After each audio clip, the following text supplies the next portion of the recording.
Y ya saben de qué se trata, ¿o no? Sí. Es nada más y nada menos que la historia de Caín y Abel. Específicamente ante una pregunta que hace Dios, ¿no? 4:9 dice, y Jehová dijo a Caín, ¿dónde está Abel tu hermano? Y él respondió, no sé. ¿Soy yo acaso guarda de mi hermano? Es esa, vamos a tenerlo en la versión, nueva versión internacional, dice,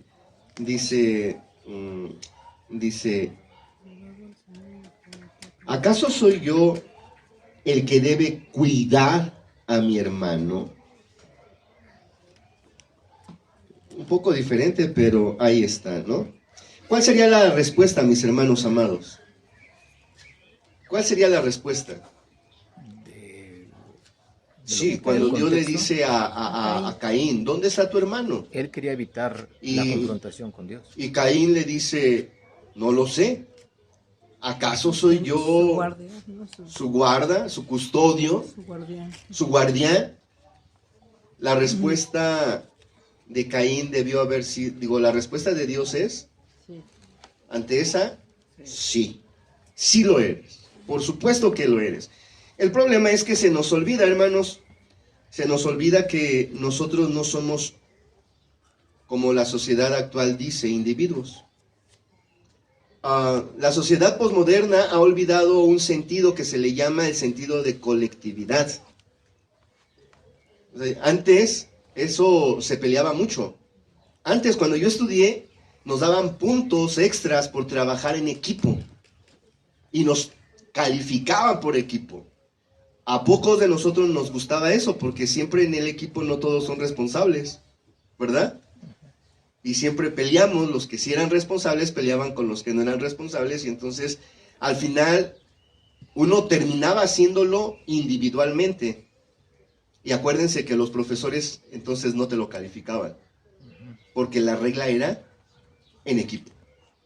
Ahora ya no es así. Ahora ya no es así. Ahora ya no hay un sentido de colectividad. Lo que antes se decía, ahora se practica. ¿Qué se decía antes? Primero yo, después yo, luego yo, yo. Y por último yo. Antes se decía eso, antes lo decíamos, pero siempre salíamos en defensa del amigo, ¿sí o no? Yo me acuerdo, en mis tiempos era así. Y más si era del colectivo, o sea, si era de mi salón, aunque me cayera mal, si alguien del otro salón venía y lo agredía, aunque no fuera mi amigo, simplemente porque era de mi grupo, era de mi salón, pues uno tenía que salir a la defensa, el sentido de colectividad. Y también las cuestiones de los trabajos.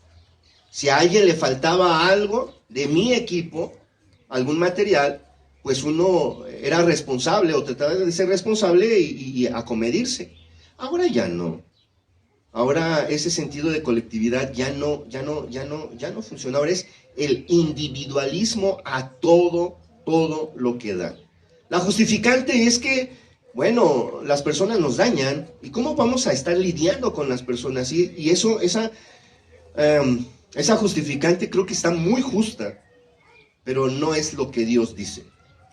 O sea, el hecho de que yo, porque no me dañen, por no confrontar, por no ser confrontado, mejor me aíslo y me mantengo al margen de todos.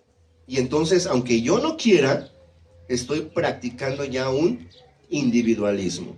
Estoy en medio, pero aislados de todos. Y eso pasa. Por eso muchos jóvenes actualmente se están suicidando, se están quitando la vida. Teniendo sus padres, teniendo buena educación, teniendo familia, teniendo amigos, se sienten solos. Y se sienten solos porque ellos solos se van aislando, porque no les gusta lidiar. Y es que en un sentido de colectividad no todo es perfecto. O sea, se trabaja en equipo porque se trata de desarrollar ciertas habilidades que nosotros tenemos para ayudarnos el uno al otro. Y de hecho la Biblia lo dice.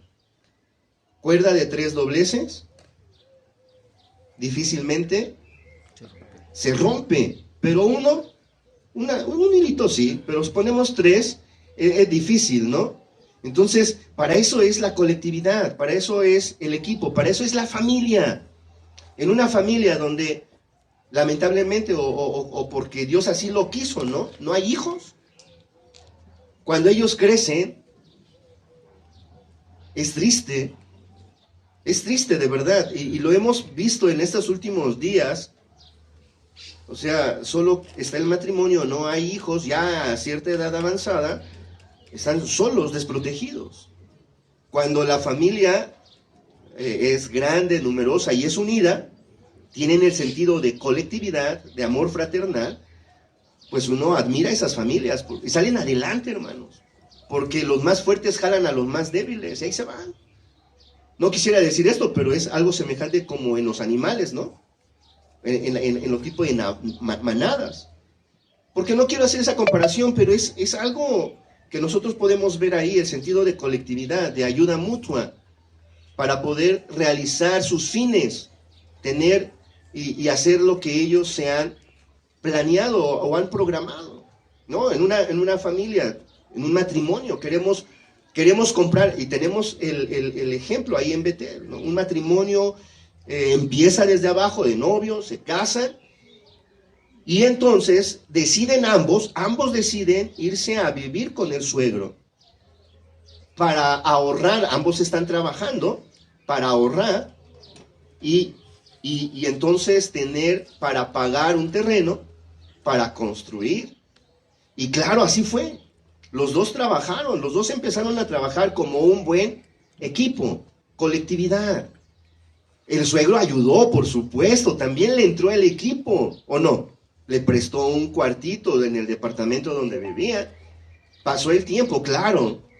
Y entonces ellos pudieron comprar su terreno, pudieron hacer su casa, terminaron su primer nivel y le dijeron al suegro, pues muchas gracias, ya nos vamos, ya está ahí. Lo lograron, gracias a Dios, pero hubo ese acompañamiento, ese trabajo en equipo. De verdad, miren hermanos, cuando hablamos del matrimonio estamos hablando que ya no serán más dos, sino una sola carne, un equipo, una unidad. Por supuesto, entonces tenemos que trabajar en equipo. Por ejemplo, hermanas, y digo hermanas porque muchas de ustedes, o algunas de ustedes, y muchas mujeres, se sienten inútiles porque no tienen un trabajo fuera de la casa. Y a veces los esposos las hacen sentir también así, ¿no? Y entonces se frustran porque no se sienten productivas porque no dan un ingreso. No trabajan allá afuera y entonces no traen dinero y entonces se sienten frustradas porque no se sienten parte del equipo, del matrimonio. O sea, ahí en ese sentido debería de sentir la mujer, ¿no? Yo también estoy colaborando, por supuesto, porque mientras el esposo va a trabajar fuera, la esposa se queda trabajando dentro. ¿Para qué? Administra dentro. Claro, para que cuando el esposo llegue, encuentre pues lo necesario para el descanso, ¿no? Y también ella, por supuesto. Entonces es un sentido de trabajar en equipo. Pero hermanos, con la caída eso se perdió. O sea, Dios hizo al hombre custodio de su prójimo. Acuérdense, nosotros tenemos un triple oficio, según el triple oficio de Cristo, ¿no? Por una parte, nosotros somos sacerdotes. Como sacerdotes tenemos que ponernos en medio, en la brecha. Somos custodios de nuestro prójimo. Tenemos que cuidar de nuestro prójimo.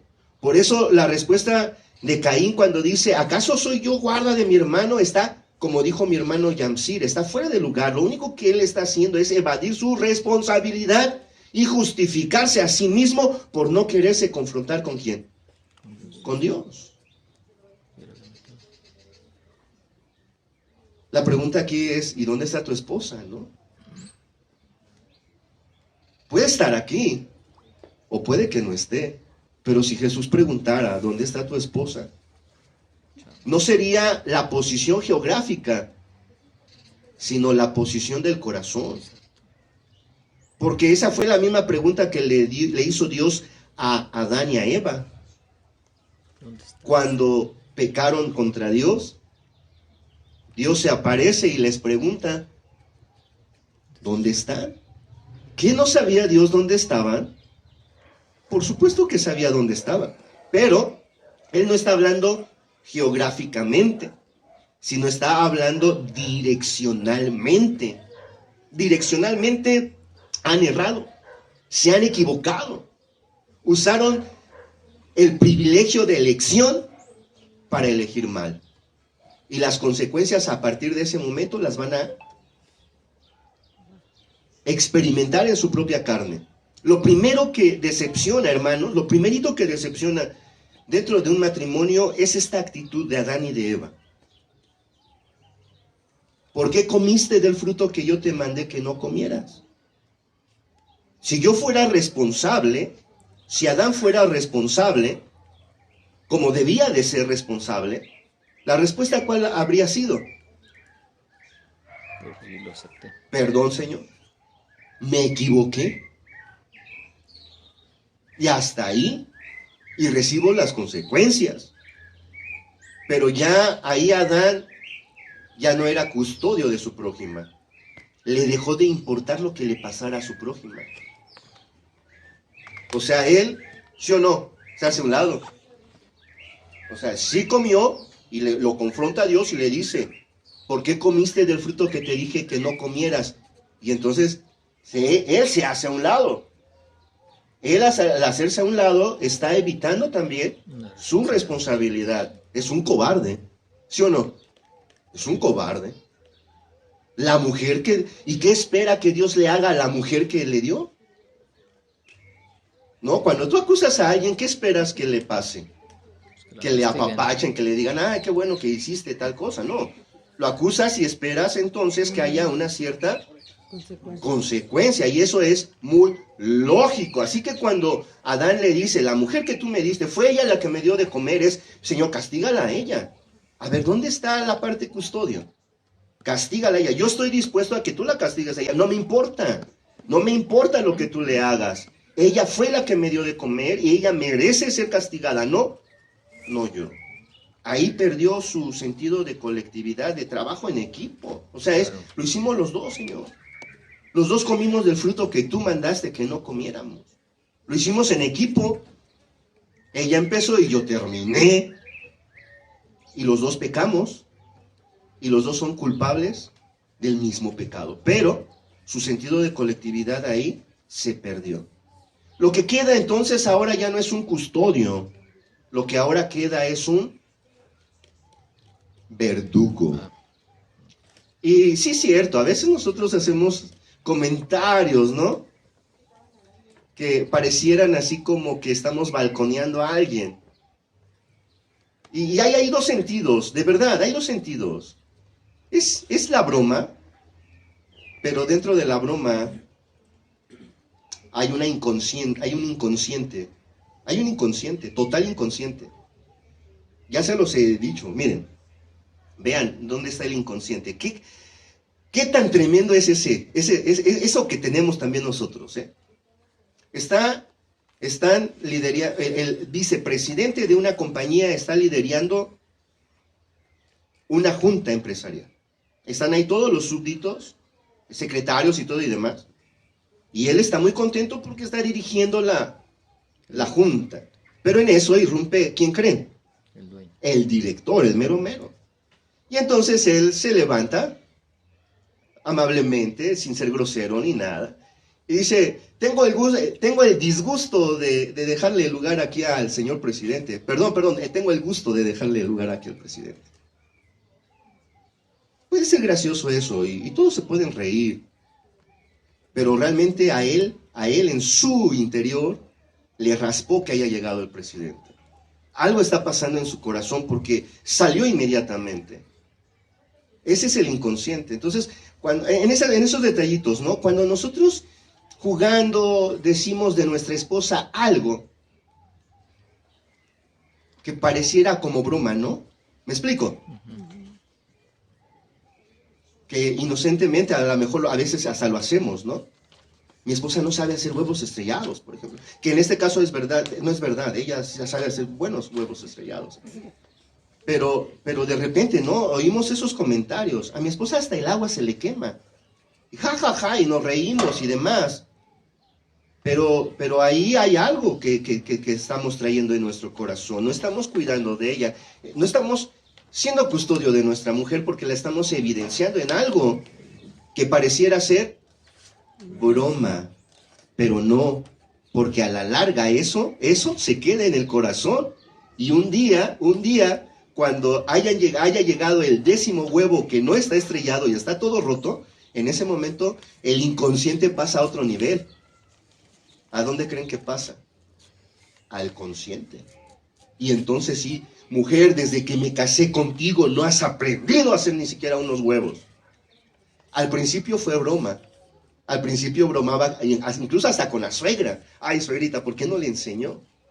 Ay, pues es que ella pensaba que iba a estudiar. O sea, al principio es broma, pero si no se arregla eso, acaba en un problema. Y el tema de hoy es, rescata a tu cónyuge. O sea, no dejes que dentro de tu matrimonio los problemas se hagan más grandes.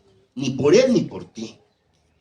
Y es que tenemos que cuidar de nuestro matrimonio, tenemos que cuidar de nuestro prójimo, tenemos que cuidar de quien está a nuestro lado, porque ese es el más próximo. Y de eso sale por la pregunta que le hacen a Jesús, ¿quién es mi prójimo? Entonces tu prójimo es el más próximo a ti. Y el más próximo a nosotros en el matrimonio son dos. Es el cónyuge y los hijos. Ellos son los más próximos dentro de nuestro matrimonio. Para seguir avanzando en este importante tema, ¿qué se le olvidó a Caín? Que era Abel de él. Para decir, ¿acaso soy yo guarda de él? ¿Qué se le olvidó a Caín para agarrar ese instrumento y matar a su hermano? ¿Qué se le olvidó a Caín? Era su hermano. Hermanos, hermanas, ¿qué se nos olvida a nosotros cuando arremetemos contra nuestra mujer? O ustedes mujeres contra su hombre. De verdad, esto es importante que reflexionemos porque ¿qué se nos está olvidando? Cuando les faltamos al respeto, cuando las humillamos, cuando las menospreciamos, cuando hablamos mal de ellas, ¿no? Públicamente, en broma o seriamente. ¿Qué estamos pensando? ¿O qué se nos olvida? Pues creo que la respuesta es que se nos olvida que nosotros somos, primero, hijos de Dios. Somos parte del pueblo del pacto. Somos, en primer lugar, somos sus hijos. Somos sus redimidos. Somos su especial tesoro. Somos la niña de sus ojos. Nos tiene en su mano derecha y dice que nadie nos puede arrebatar de ahí. Y lo único que nos pide es que así como yo te amo, debes de amar a tu prójimo. ¿Y quién es tu más próximo? Tu cónyuge, ¿no? Tus hijos. Entonces tenemos que reflexionar en esto porque nosotros no somos verdugos, somos custodios, venimos al rescate de nuestro matrimonio. Hay cosas, hermanos, que debemos evitar si queremos ayudar a nuestro cónyuge, porque el tema viene de rescate. ¿A quién se rescata? A quien necesita ayuda. A quien necesita porque está en algún peligro que puede perjudicarle en su vida, en su físico o en sus bienes. Y entonces, cuando alguien está en ese riesgo, pues hay muchos rescates, ¿no? Hay muchos rescates. Por ejemplo, quienes rescatan o quienes venden una póliza para que en caso de que el carro se accidente, pues tenga una reparación, ¿no? Las aseguradoras. O sea, ellos vienen en rescate. Ahora, dentro del matrimonio, cuando el cónyuge está en riesgo, Juanito, cuando el cónyuge está en riesgo, ¿quién debe de venir en rescate? El cónyuge. Claro, el otro cónyuge. ¿Por qué? Porque es su prójimo, el más próximo. El problema es que nosotros somos tan orgullosos y tan vanidosos que no sabemos cómo ayudarle. Lo primero que surge en nosotros es la vanidad. Y entonces, en lugar de hacer una confrontación sabia con nuestro cónyuge que le ayude a restaurar, lo primero que hacemos es reclamarle. Le reclamamos, nos quejamos, y eso no funciona. Lo otro, a veces utilizamos sus errores como una oportunidad para hacerlo sentir mal. De verdad. Como que estamos nada más esperando que se equivoque y lo anotamos para después hacerlo sentir mal. La otra, mostrar que soy mejor o más santo que él o ella. Eso es también terrible. Decirle, no, y eso que eres cristiano. Yo espero que ninguno haya dicho eso a su cónyuge, pero eso es horrible, duele. De verdad que duele horrible. Porque quien lo dice también es cristiano. Y también se le está olvidando. Pero bueno, ¿no? La otra es intentar que el cónyuge haga lo que yo quiero. Eso sí, no, hermanos, tampoco. No somos copias. Ahí cada quien tiene una personalidad. Dios lo ha hecho diferente al otro.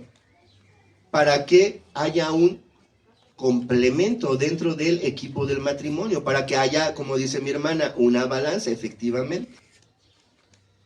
Así que la confrontación bíblica, hermanos, no tiene nada que ver con lo que acabamos de decir, ¿eh? No es para maltratar, no es para insultar, no es para utilizar sus errores como pretexto y entonces nosotros humillarle. Así que, miren, hermanos, veamos lo que dice Mateo 18, 15 al 17. Si lo tienen por ahí, si no, se los leo aquí en esta versión. Dice, Jesús nos deja esta guía. Si tu hermano peca contra ti, ve a solas con él. O sea, no lo balcones. Ve a solas con él y hazle ver su falta. Eso es lo primero. Ese es el primer paso, pues. Si tu esposa te ofende, no vayas con el pastor y le digas, pastor, mi esposa me ofendió, ¿no? Primero, ¿va?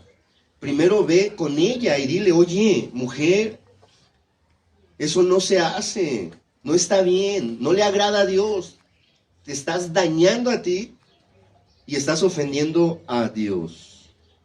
Digo, aparte que paso yo, ¿no? De ahí. Pero si no, el versículo 16, entonces lleva contigo a uno o dos o más testigos, ¿no? Para que todo asunto se haga constar por el testimonio de dos o tres testigos. Y claro que tenemos que buscar a nuestros testigos, tienen que ser nuestros amigos íntimos. O sea, nuestros amigos que no van a andar de chismosos divulgándole a todo mundo nuestros problemas, sino alguien que sea confiable y que podamos hablar y solucionar el asunto, ¿no? Tercero, si niega hacerles caso a ellos, entonces dilo a la iglesia. Y si incluso a la iglesia no le hace caso, Está perdido. trátalo como si fuera un incrédulo o renegado. Miren, esto, hermanos, es importante este punto porque de un pozo de agua dulce no sale agua ¿qué? Amarga, no sale. O es dulce o es amarga, o sea, o es salada o es dulce, pero no salen de las dos, ¿o sí? No sale.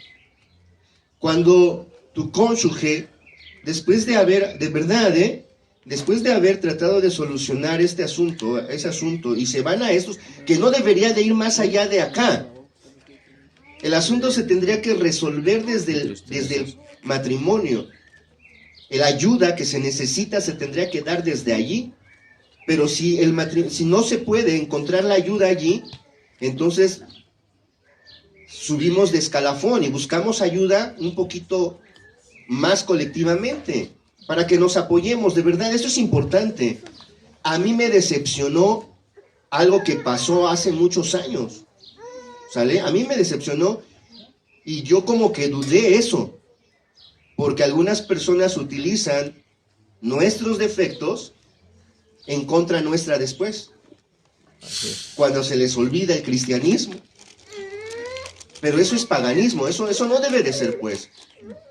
Es importante contar con la ayuda, Juanito. Es importante que nosotros los que estamos aquí tengamos la madurez y la capacidad de ayudarnos mutuamente, considerándonos el uno al otro, sabiendo que podemos nosotros cometer el mismo error. Y aguas, porque eso es tremendo.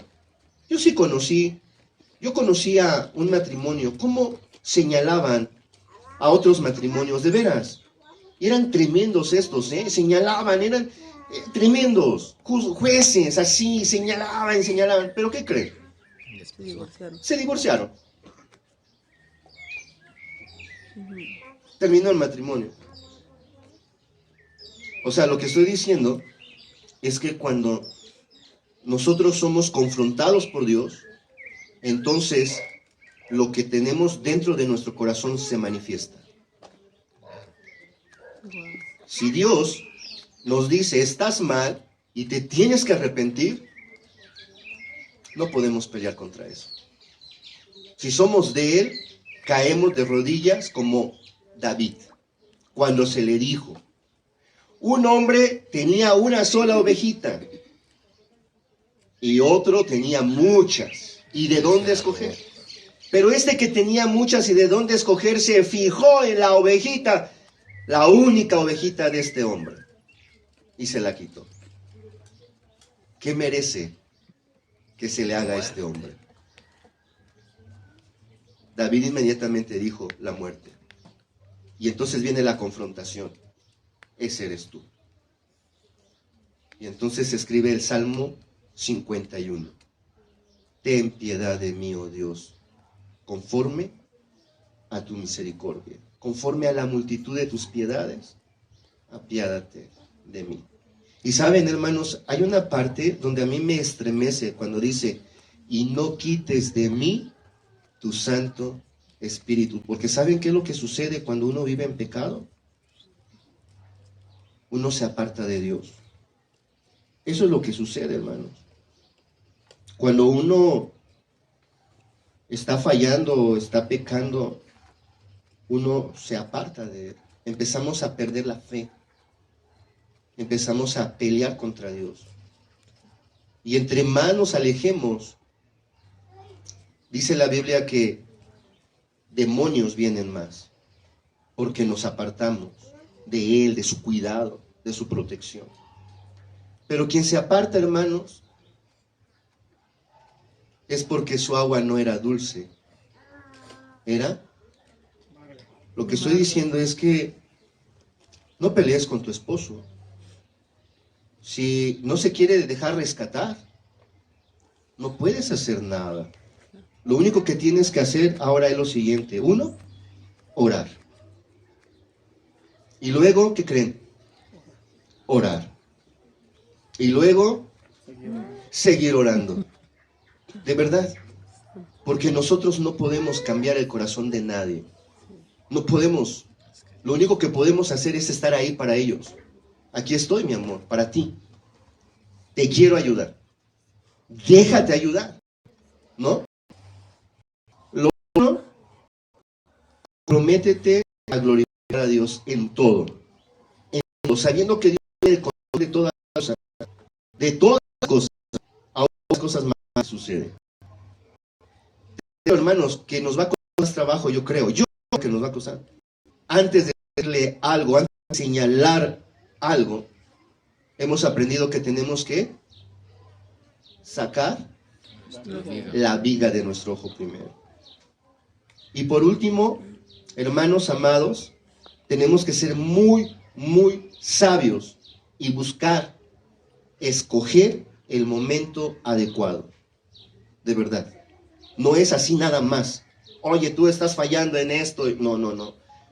Tenemos que buscar el momento. Es más, dentro de la oración y la oración y la oración, dile, Señor, dame el momento adecuado. Y durante la confrontación, hermano, hermana, empieza a un reconocimiento. Si le está llegando, si no le está llegando.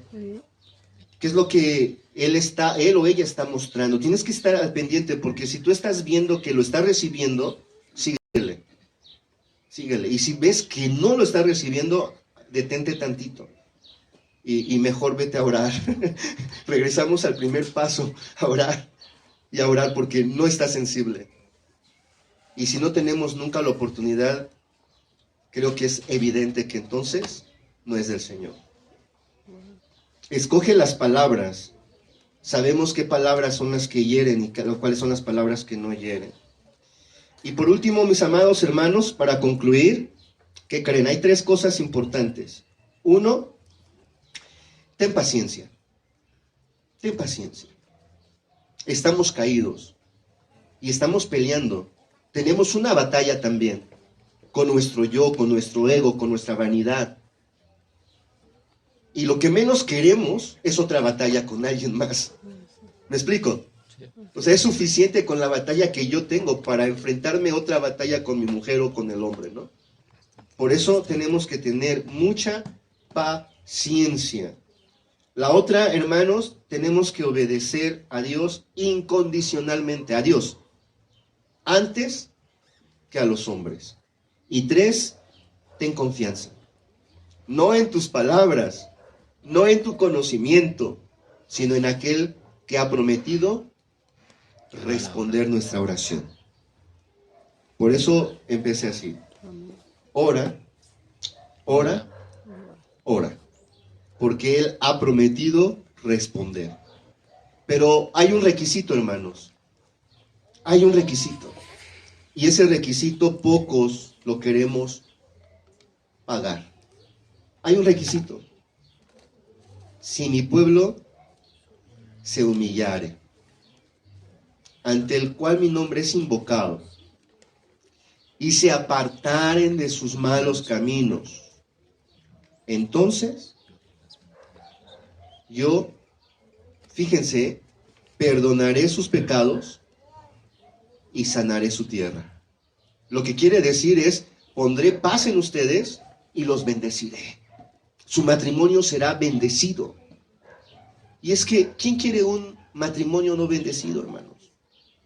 ¿Qué matrimonio le gusta pelear? ¿De verdad? Aquí hay matrimonios que les gusta pelear, que si en el día no pelean, no están contentos, buscan algo para pelear. Hay matrimonios así, hermanos. Y qué feo, qué horrible es eso. Oremos a nuestro Dios. Padre, que conforme a tu palabra nosotros podamos ayudarnos, Señor, el uno al otro. Rescatar a nuestro cónyuge cuando está en peligro y no pisotearlo más. Pero también es cierto, Señor, que nosotros no podemos impactar su corazón. Nosotros no podemos, Señor, poner un corazón sensible en ellos o en ellas. Tú, Padre, conoces el corazón de mis hermanas y hermanos que estamos aquí. Y conoces nuestro matrimonio y sabes dónde estamos batallando. Te rogamos, Señor, que tomes nuestras luchas. Toma nuestra batalla, Señor. Tómala, Padre. Hazla tuya. Haz tuya nuestras batallas, Padre. Escucha la oración de tus hijas en favor de sus esposos. Escucha la oración de mis hermanos en favor de sus esposas. Sé tú con nosotros, Señor, en nuestro matrimonio, con nuestros hijos. Ayúdanos, Señor, a tener la paciencia y la confianza necesaria, Padre. Paciente para nuestro cónyuge y confianza en que tú vas a responder en tu tiempo. En tus manos nos depositamos y te damos muchas gracias, Señor. Ayúdanos en nuestras debilidades. Ayúdanos, Padre, a quitar el individualismo. Ayúdanos a trabajar en equipo. Ayúdanos, Señor, a quitar esta falta de sentido de colectividad. Ayúdanos, Señor. Te lo rogamos en el bendito nombre, que es sobre todo nombre, tu Hijo Jesucristo. Amén.